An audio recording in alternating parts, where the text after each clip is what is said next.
तो cool down जो होता है ना, ये एक तरह से नाम से ही पता चल रहा होगा कि जो धीरे-धीरे जो एक तरह से फिजिकल मूवमेंट करते हैं, उसी को बेसिकली जो है हम लोग कूल डाउन कहते हैं। ये क्या होता है कि हमारे हार्ट रेट को जो अब जैसे कि हम लोग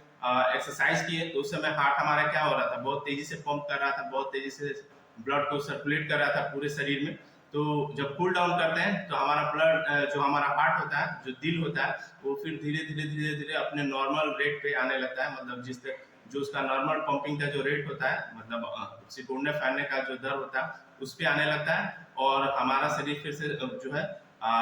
नॉर्मल जो रूटीन होता है उसको फॉलो करने लगता है। और मांसपेशियों में जो दर्द होता है उसको भी कम करने में जो है एक तरह से आप अगर स्ट्रेचिंग वगैरह कर रहे हैं तो उससे क्या होता है कि आपके मांसपेशियों के दर्द जो होता है, आप कभी भी एक्सरसाइज के बाद कूल डाउन करेंगे तो अपने आप को रिलैक्स फील करेंगे, थोड़ा ज्यादा कंफर्टेबल फील करेंगे। उसके साथ साथ जो है आपका जब कूल डाउन आप करते हैं तो आप फ्लेक्सिबिलिटी देता है, एक तरह से लचीलापन रहता है शरीर में,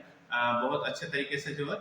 बॉडी जो है मूव करा पाता है, जैसा भी एक्सरसाइज मतलब करना होता है। तो जब फ्लेक्सिबल शरीर रहता है तो कोई किसी भी तरह की एक्टिविटी को हम लोग बहुत बेहतर ढंग से कर सकते हैं। उसके साथ साथ जो बॉडी में जो लैक्टिक एसिड बन रहा होता है या और भी जो वेस्टेज जो होते हैं,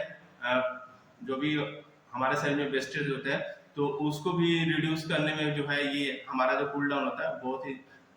हेल्पफुल होता है और मांसपेशियों को रिकवरी करने में भी बहुत ज्यादा सहायक होता है। ठीक है, तो कूल डाउन करना कभी नहीं छोड़े। इसमें सबसे बड़ी बात ये भी होती है कि जब आप कूल डाउन कर रहे हैं तो इसमें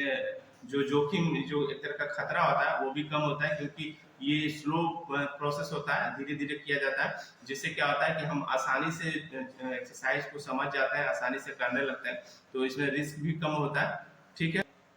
आपकी परफॉर्मेंस को बेहतर, मतलब कि आप अगर नेक्स्ट टाइम फिर एक्सरसाइज करने आते हैं तो उसको और भी इम्प्रूव करता है, क्योंकि जब आप स्लो करते हैं एक्सरसाइज वगैरह या कूल डाउन तो उसमें आप बहुत कुछ सीखते हैं, सोचते हैं, समझते हैं, तो हर दिन वो आपके बेहतर करने में बहुत ज़्यादा हेल्पफुल होता है और मेंटली जो है एक तरह से आप